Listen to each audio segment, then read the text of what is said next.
It was the first time we'd worked with a group of all white young people. At the start it was like hard to build a relationship with them because I think because I'd never worked with Asian people before, they felt like, you know, we were strange. They didn't realise that we had a lot of similarities between us as well. Once they got to know us, it was a lot better because they saw the similarities and they did get to know us as people and not just like the colour of our skin or anything, and we just got along. We had a lot of laughs. I felt at the start it was like they put up a wall as a barrier, and no matter how much we tried to do one-to-one work with them, they'd always relate to their worker and they wouldn't ask us for anything, ask us for help or anything like that. But over the weeks, and especially after we went on that bowling trip where we did it like a team building activity, after that you could see they were asking us questions, wanting to find out more.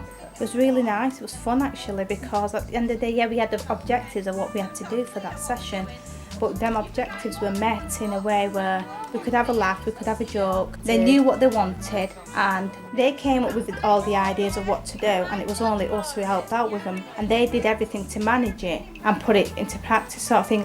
It just brought the whole community of theirs together, and they said they've never done anything like that in their community, which was nice because in the film you actually see, you know, the range of people that come in, and I don't think they've ever put so many people together, and not as many people will mix in together if an event like that didn't take place. And they needed to do some proper organisation for the venue to get the right people. They did all that themselves. If you give young people time, motivation, a bit of resources, they develop their own skills and they make improvements to the community around them really. The kids on Durka, they know like the positive influences in the community. Like in that video, they've got community support officers, they've invited them to their event. If mentors existed like when we were young, there would have been a lot more changes in the community we live in than what it is like at the moment. And you need schemes like mentoring to get young people to engage with adults, other cultures, young, old, anything like that, because the mentoring we did with the Durka group was basically bringing the young and old together because they drifted apart.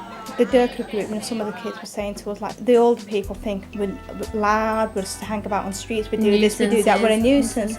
Whilst the young people think the old people are like, they're boring, they moan at what we do.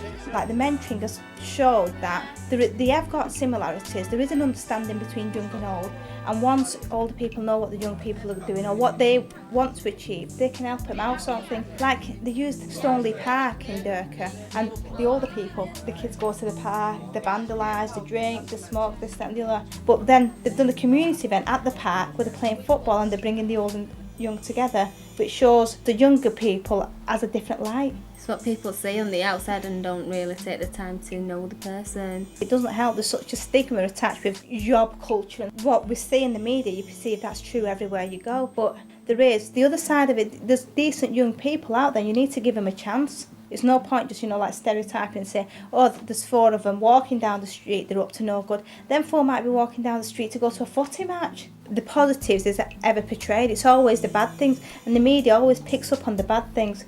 And they go to a school where it's not 100% white, there's a mixture. But even within schools you can say, although they go to a mixed school, white and Asian don't mix. When we were doing the mentoring, it was Ramadan. They didn't understand what Ramadan is until we explained it, and they're like, they were intrigued, and oh yeah, it's a bit like Lent. And there is similarities between religion, but because no one really speaks to each other about it, we're not always quite clear about it. You know, the mentees were really, really motivated, they were dead keen, and they wanted to, like I said, make a difference, and they were eager to change the community that they lived in. If they start making a difference now, their younger siblings that they've got, find a positive role model for them.